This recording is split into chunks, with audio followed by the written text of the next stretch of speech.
Começando mais um bate-papo aqui hoje, meu amigo Pedro Drummond, da RH Renováveis. E aí, Pedro, beleza? Beleza, Ricardo? Prazer. Joia, obrigado por ter vindo, obrigado por aceitar esse bate-papo aqui. E a gente bateu um papo de assuntos tão importantes quando a gente fala de estruturação de uma empresa. Um pilar importante é uma empresa saudável, organizada, estruturada e pronta para ação. Então, para isso, quando a gente começa a trazer algumas temáticas aí que o mercado sempre tem dúvida, né? Primeiro, vou expandir meu negócio, vou crescer, preciso contratar. Como é a parte fundamental, a contratação de uma empresa? Como organizar isso? Ótimo, ótima pergunta, Ricardo. Bom, primeiro, obrigado pelo convite, parabéns aí pelo sucesso da Solar TV e do seu trabalho. Ricardo, essa pergunta muita gente faz, e até vou começar respondendo, que foi aquelas caixinhas de pergunta do Instagram, há pouco tempo... uma pessoa aí do setor colocou assim, como contratar bons profissionais? Não, foi uma resposta, na verdade.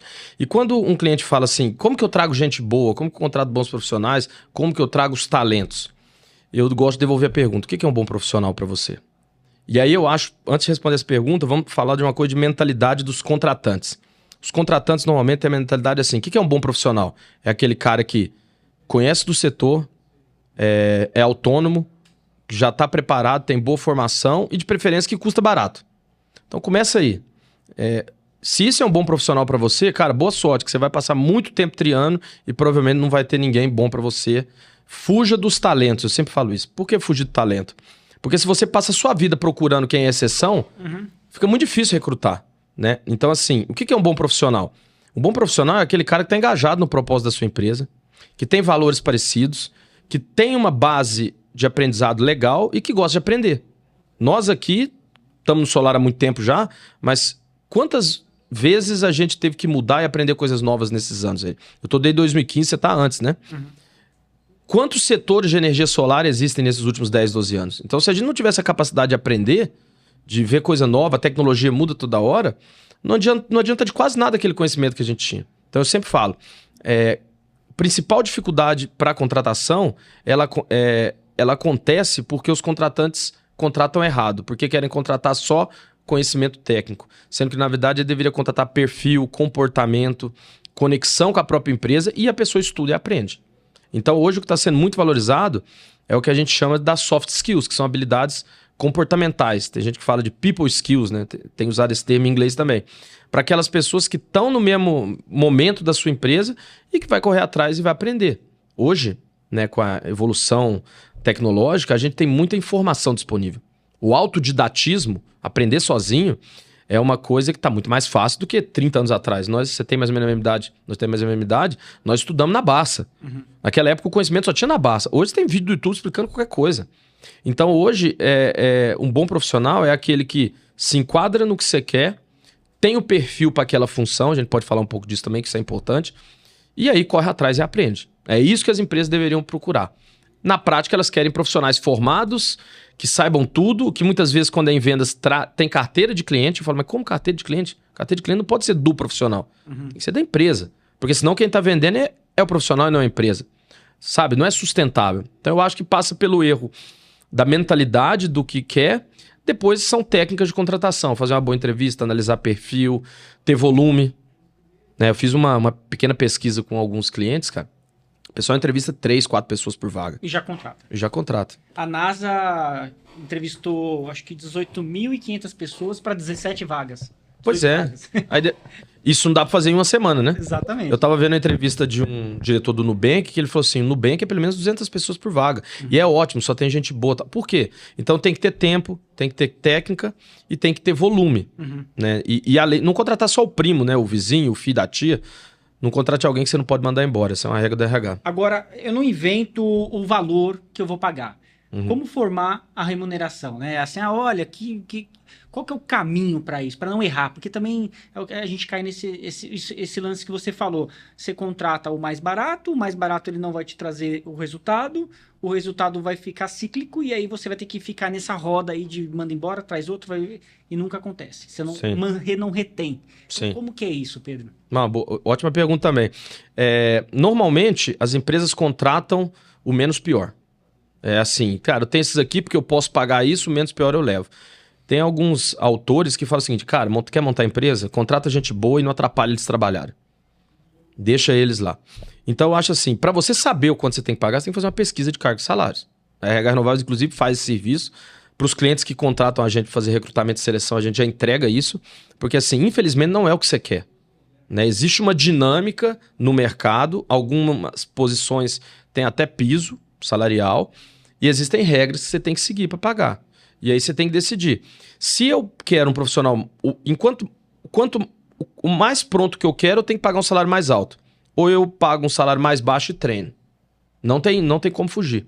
Então hoje o recrutamento e seleção, quando a gente vai falar com o cliente, a gente sempre fala assim, sobre o que você quer abrir mão. Você vai abrir mão do dinheiro, então assim, eu pago o valor que for para ter o cara mais pronto possível.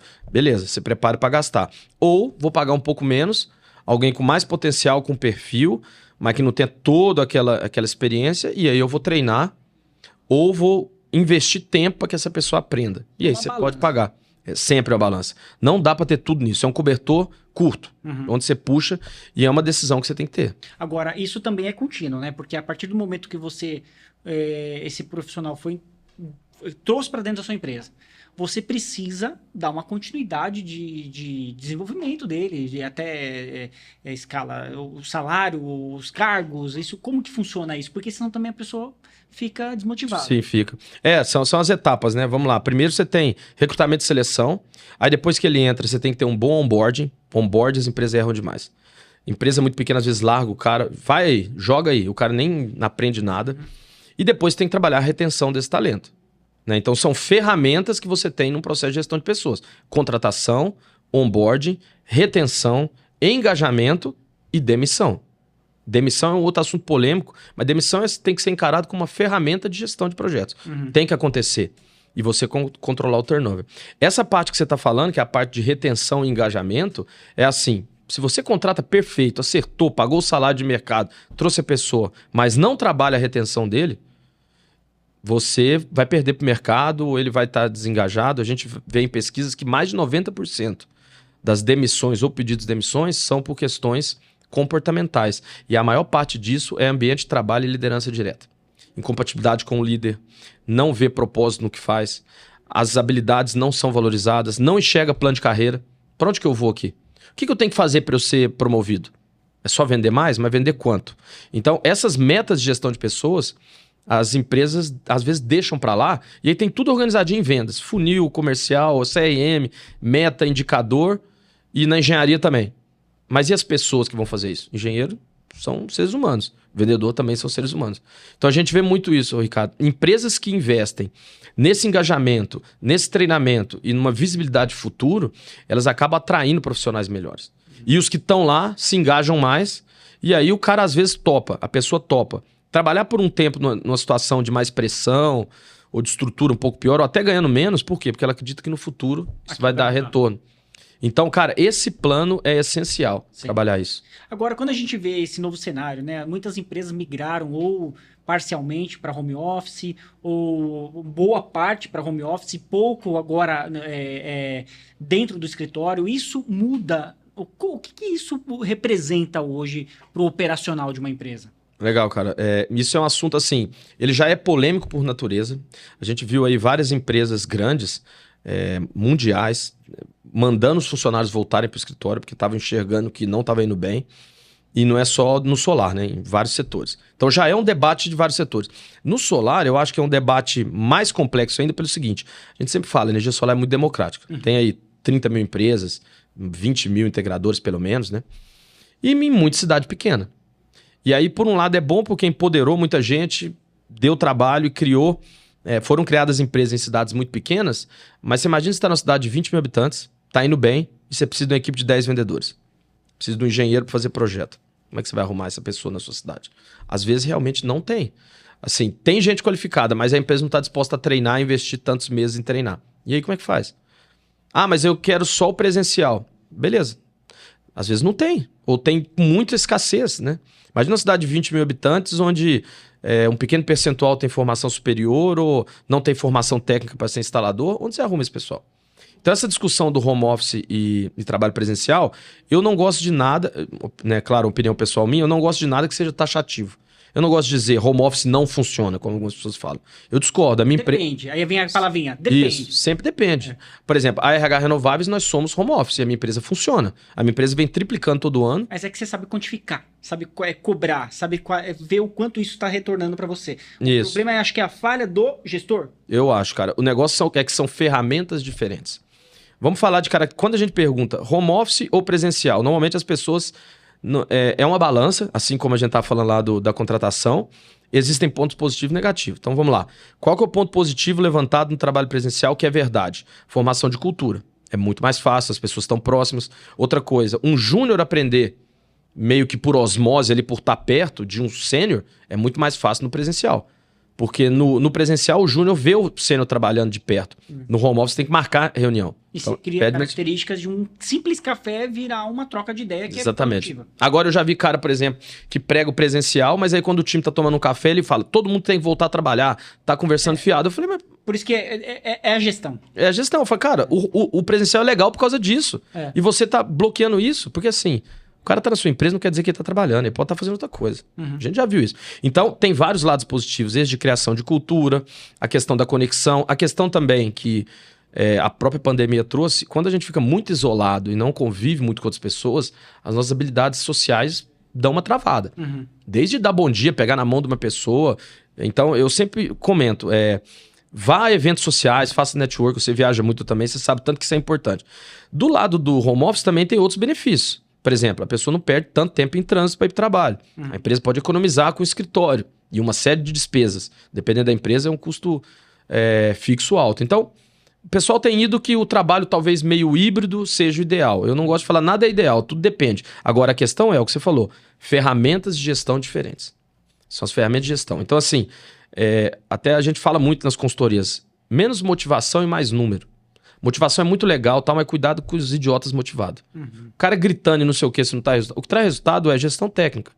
Se é em vendas... Processo, tem que... Processo, isso aí. Processo, o cara tá cumprindo. Ou seja, se eu sou um bom gestor, eu sei avaliar a métrica de entrega. Isso. Eu sei que aquilo precisa ser entregue naquele tempo, a quantidade disso, e tanto faz se ele tá aqui ou lá. Isso. Porque eu vou ter capacidade para falar, não, isso aqui está dentro do prazo, está correto, a pessoa está fazendo.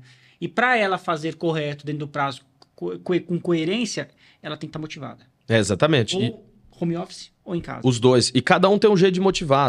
Existem técnicas para você motivar e reter quando trabalha presencial e home office. Você tem que escolher as ferramentas bem, ter as pessoas certas. Tem gente que não se adapta muito bem a home office. É muito legal, é importante falar isso, assim, a estrutura que a pessoa tem em casa, né? Às vezes a pessoa está num ambiente ali que realmente não favorece ela trabalhar. Então, por exemplo, na RH Renováveis, nós somos todos home office, mas a gente promove eventos, encontros frequentes, vamos em evento junto, fazemos encontro para trabalhar junto, eventos de resultados juntos, para a gente se conectar também. Mas depois, naquele dia a dia, imagina, as minhas recrutadoras passam o dia inteiro entrevistando pessoa. Entrevista gente na Bahia, no Maranhão, no Rio Grande do Sul.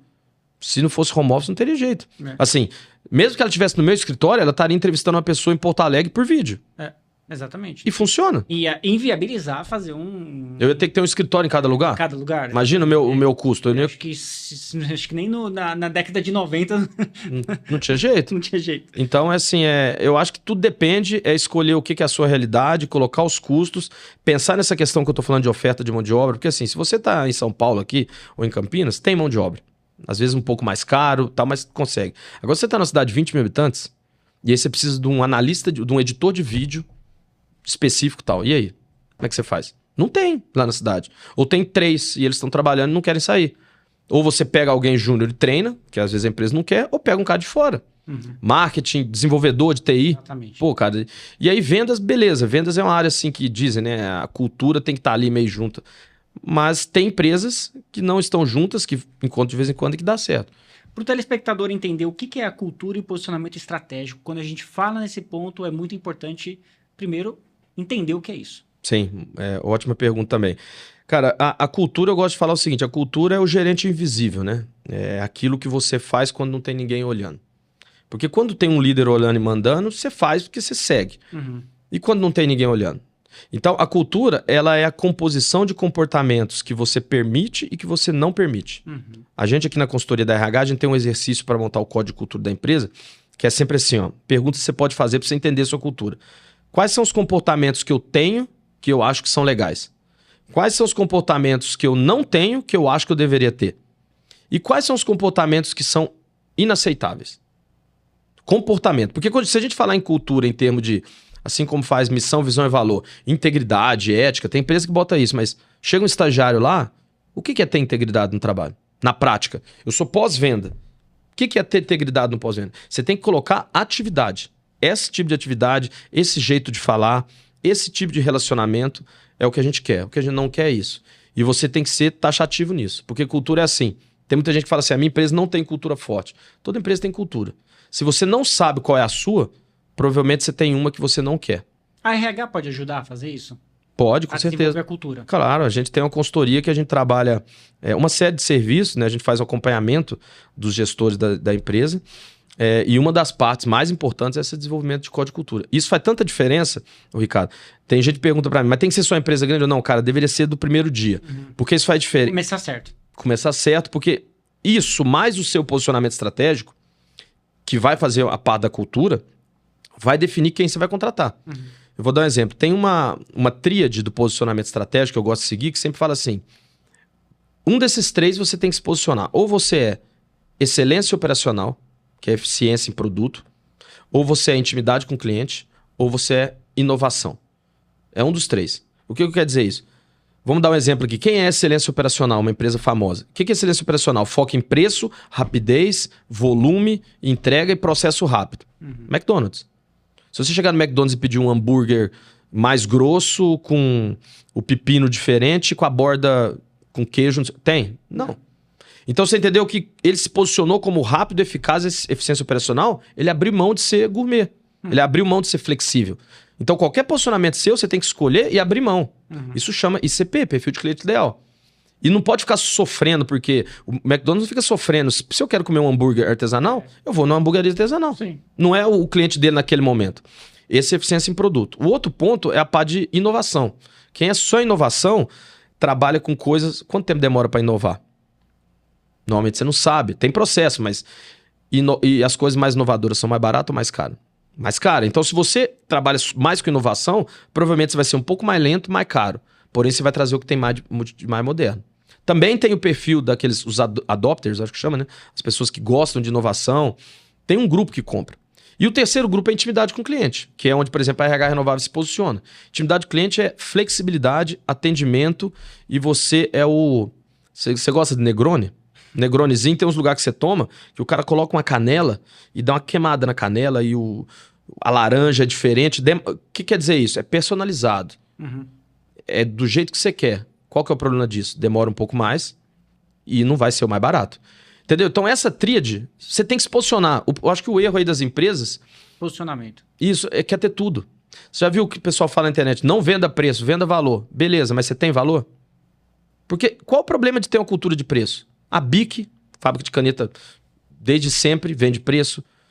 O McDonald's vende preço. Tem fábrica de carro que vende preço. Você imagina se a Montblanc começasse a falar assim que quer agora fabricar caneta popular. Ou a BIC falando, agora eu vou fabricar uma caneta. Isso é posicionamento. Posicionamento. Os dois são bilionários. E cada um vende para um público. Então eu acho que falta isso. O cara quer ser inovador, ter o melhor produto, ser o mais barato ao mesmo tempo e também estar próximo do cliente. À medida que você aumenta o seu processo, automatiza, você acaba naturalmente perdendo um pouco de proximidade, né? Por exemplo, a empresa que é muito próxima ao cliente, você liga e fala com o dono. Agora, se a empresa é gigante, cheia de processo, você quer falar com o dono do McDonald's? Não tem. Então, se posicionar. Por quê? Porque aí vem a coisa da gestão emocional e quem se contrata. Isso entra na cultura. Se eu me posicionei por preço, o meu foco é ter estoque, comprar muito bem, ter volume, entregar rápido. Então eu sou o mais barato. Aí chega um cara e pede um hambúrguer gourmet, você fala, infelizmente não posso te atender, e não sofre. Não é o seu ICP. Por outro lado, se é RH Renováveis e o cara chega e falou, quero uma vaga uma semana. Eu falo, cara, não consigo. Ah, mas não sei o que. Obrigado, mas não consigo. Tem empresa de RH que consegue. Eu não consigo. Eu vou fazer para ser dedicado, eu tenho que ter uma reunião, eu quero entender o seu perfil. Eu vou aplicar avaliação comportamental no gestor. A gente faz isso. O cliente quer contratar um vendedor, fala, deixa eu entender quem é o Ricardo primeiro. Se o cara não gosta disso, ele não é meu cliente. E não tem problema, entendeu? Eu sofro zero de perder clientes que não são meus. Quando você se posiciona assim, cara, você concorda que mudou tudo na contratação. Porque eu preciso ter pessoas parecidas. Vou dar 2 exemplos aqui do que a gente chama de fit cultural. Imagina a seguinte vaga. Engenheiro júnior, engenheiro pleno para trabalhar com PV-Syst para usinas de 5 mega. Tem que conhecer de PV-Syst, de solar. Aí você tem 2 empresas que têm a mesma vaga. Uma é uma multinacional alemã, 150 anos, sabe, bem engessada, cheia de processo, lenta, que não precisa de tanta margem porque tem muito nome e que a pessoa vai ter uma carreira mais a longo prazo. Os planos dela de crescimento é 2%, 3% por ano. Essa é a empresa A. A empresa B é uma startup. 2 anos de fundação, os donos têm 26 anos, já é diretor, e ela triplica todo ano. Imagina a mesma função de engenheiro que eu falei. Você acha que o mesmo cara, mesmo com conhecimento técnico ele vai dar certo nas duas? A segunda empresa precisa de um cara inovador, que gosta de correr risco, que seja muito ousado, que cometa muito erro, porque o negócio ali está acelerado. Esse é o perfil. A outra empresa não, você tem que ter um cara que gosta de hierarquia, que gosta de seguir processo, que enxerga uma carreira mais a longo prazo, não gosta muito de risco. Sabe aquele cara que com 22 anos já comprou um apartamento? Talvez seja esse cara aqui para a multinacional. Para essa outra empresa aqui, é aquele cara assim que gosta de investir. Então o conhecimento técnico não é que ele não é importante, ele precisa. Mas o que vai definir se o profissional vai dar bem nessa empresa é o perfil. E isso é a cultura e o posicionamento estratégico. Então esse exercício eu acho que as empresas não param para sentar para fazer. Se você entrevistar uns empreendedores e perguntar como é que é a sua cultura, talvez ele fale alguma coisa. Mas se perguntar para o sócio, ele vai falar um pouquinho diferente. E se perguntar para o funcionário? A cultura e essas definições que a gente está falando tem que ser discutidas e colocada no papel. E colocada em nível de atividade para você saber como eu lido com isso. Então, por exemplo, se eu sou uma empresa de excelência operacional que vendo, por exemplo, seguro, e sou rápido pra caramba e tenho uma plataforma, o cara me liga e pede um seguro totalmente otimizado, que eu vou ter que parar uma equipe tal, mesmo que seja com muito dinheiro, eu vou falar, não posso te atender. Só que é difícil pra gente não atender, né? E aí eu vi uma frase de um cara muito interessante, ele falou assim, ó, assim como a empresa normalmente quebra pelo caixa, muita empresa quebra por vender pro cliente errado, mesmo que dê lucro. Porque o cliente que é o seu errado, que não valoriza aquilo que você tem, ele, por mais que ele dê lucro, ele não vai ficar tão feliz. Não vai voltar. Talvez não vai voltar, talvez vai falar mal. Ou às vezes volta porque não tem outra opção. Isso é péssimo. É o perfil do... Você tem que escolher o cliente. Tem. Isso aí, cara, E é muito difícil, porque quem não quer vender? Mas aí volta um pouquinho no tempo e fala assim... Qual que é o seu posicionamento? Exatamente. Qual é o cliente que você vai atender? Se você não tem isso claro, você ou vira uma empresa com várias unidades de negócio e aí ou você vai conseguir atender todas de uma forma, né, qualificada, ou não, ou pode dar muito errado isso. Pode. O McDonald's tem dinheiro, ele podia automaticamente amanhã falar assim, não, agora eu vou criar lojas de gourmet. Por que ele não faz isso? Pois é. Ele pode fazer o que ele quiser. Pode fazer. E o marketing dele é sempre voltado para aquele negócio dele. Isso aí, eu vi um professor de ética falando um negócio muito legal, de propósito. E dentro de ética tem a ver com cultura. Ela te ajuda a reduzir o leque de opção que você tem. Quando você não tem esse posicionamento, e o cliente te pede assim, eu quero eu vendo essa caneca, eu quero essa caneca agora amarela. Como responder para ele? Se eu sou um cara em excelência operacional, eu falo, não tem, não posso fazer. Acabou. Me ajuda a tomar decisão mais rápido. Porque eu sempre falo assim, empresa, Ricardo, os gestores deveriam focar em... Por que processo é bom? Porque você diminui o improviso. Eu vejo muita empresa assim, improvisando o tempo todo. Você passar 8 horas por dia trabalhando, 10 horas por dia trabalhando, tendo que cada coisa que o cara te pergunta, você tem que raciocinar, é muito improviso, é muita energia intelectual que você gasta, você não consegue. Então você organiza atividades, faz agenda, decora o que pode ser decorado, por isso tem playbook de vendas, por isso tem roleplay no caso de vendas, mas roleplay pode aplicar para qualquer área. Por isso que tem que ter coisas combinadas para você dedicar o improviso onde realmente precisa. Naquela coisa complexa, naquele novo produto, numa análise de mercado, que aí não tem receita pronta. Agora, coisa pronta, né? Eu faço um desafio aqui para os integradores. Quando eu dou palestra, eu falo isso assim, ó, pega lá seus 5 vendedores e fala assim, o que você vende de módulo inversor? Eu vendo módulo A e inversor B. Aí chega o seu concorrente com módulo C e inversor D. E pergunta para o seu vendedor, por que eu deveria comprar de você? O seu é melhor ou pior do que o do concorrente? Se a empresa for organizada, os 5 vendedores vão falar a mesma coisa. Se cada vendedor falar, não, esse aqui é melhor por causa disso. Não, tem que ser combinado. Entendeu? E aí, quando é tudo combinado, o cara que é talentoso, aí ele deslancha. Porque quando ele tiver que colocar a inteligência dele vai ser nas coisas difíceis. E mesmo os caras que não são muito talentosos, repete o script. Sim. Script. Eu acho que falta isso, né? E isso vem da cultura de tudo que a gente tá falando. Show de bola, meu amigo. Então hoje a gente bateu um papo aqui para trazer um pouco mais de clareza para você aí, empresário do setor de energia, que passa por, né, questões de contratação, organização, estruturação de uma empresa, para você crescer com sabedoria. Quer saber mais? Entre em contato aqui na descrição do vídeo com o time da RH Renováveis. É isso, meu amigo? Ótimo, obrigado pelo convite, Ricardo. Prazer estar aqui com você e contem com a RH Renováveis. Posso fazer só um resumo? A RH Renováveis, a gente está completando 4 anos agora. A gente faz muito processo de recrutamento e seleção, que é o carro-chefeador de todo mundo, mas a gente tem outros serviços também. Tudo aqui que a gente falou de desenvolvimento de cultura, consultoria, a gente faz um serviço agora que a gente acompanha o gestor da empresa, semanalmente ou quinzenalmente, para avaliar o time, levantar os indicadores técnicos e comportamentais, fazer avaliação de desempenho e acompanhando a evolução de cada colaborador. Quando você bota isso em número, acaba um pouco da subjetividade.